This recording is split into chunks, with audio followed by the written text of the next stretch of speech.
Қайырлы күн достар, бүгін сіздермен дәмі тіл үйіретін жұп-жұмсақ әрі нәзік болып шығатын, бір жасағаннан шығатын осындай медовик тортының рецептімен бөлісетін боламын.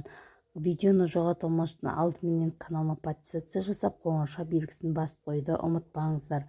Алдымен осылай әселімізді отқа қойып ертіп аламыз. Оның үстінен бір чайная ложка пищевая содамызды салып, жақсылап араластырып аламыз. Тез-тезден қозғап тұру керек, әселіміз астына жабысып қалмас үшін осылай жасап аламыз. Онан соң оның үстінен ерітілген сары майымызды салып, оны да жақсылап араластырып алатын боламыз. Жақсылап араластырып осылай көбікті масса болғаннан кейін астын өшіріп суытуға қоямыз. 5 дана жұмыртқамыздың үстіне шым-шым тұзымызды салып, оның үстіне сахарымызды салып, жақсылап венчикпен араластырып алатын боламыз. Жақсылап араластырып біркелкі масса болғаннан кейін жаңағы суытылған йодты массамызды, яғни әселді массамызды үстінен аз-аздан құя отырып, жақсылап венчикпен араластырып алатын боламыз. Достар, менің каналымда өте пайдалы үй жағдайында жасалатын қарапайым рецепттер өте көп, міндетті түрде қарап кіріп көрсеңіздер болады. Дәл осы әселмен барлығын араластырып алғаннан соң үстіне құрғақ ингредиенттеріміз, яғни ұнымызды сала отырып, жақсылап венчиктеп алатын боламыз. Онан соң тағы да ұнымыздың қалған бөлігін салып, қолымыздың көмегімен жұмсақ қамыр елеп аламыз. Еленген қамырымызды морозильникке салып қоятын боламыз. Кішкене 5-10 минутқа қатып шыққаннан кейін дәл осылай қамырымызды 5 бөлікке бөліп алатын боламыз.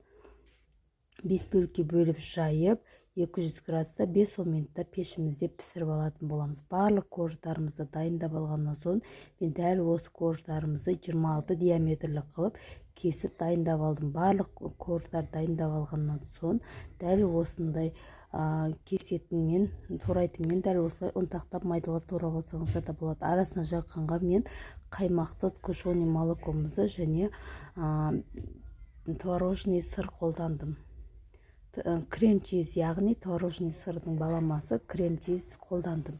Дәл осын салып, жақсылап миксерлеп алсаңыздар, қою формасын ұстайтын масса дайын болады достар. Міндетті түрде дәл осылай крем жасап көріңіздер.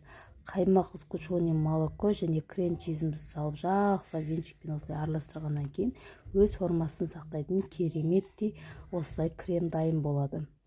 Дайын болған кремімізді корждарымыздың үстінен сала отырып, осылай формамызға салып, бірінші коржымызды салып, оның үстінен кремімізді, оның үстінен коржымызды салып отырып, дәл осылайша тортымызды жақсылап жинақтап алатын боламыз.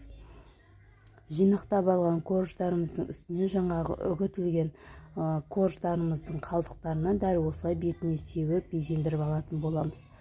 Тортымыздың қалыңдығы дәл осы видеода көргендеріңізде өте үлкен әрі тойымды болып шықты. Міндетті түрде жасап көріп, сатуға да шығарсаңыздар болады. Өте дәмді торт болды. Рецепт ұнаған болса, парақшама тіркеліп, каналыма тіркеліп және қоңырша белгісін басып қойды ұмытпаңыздар.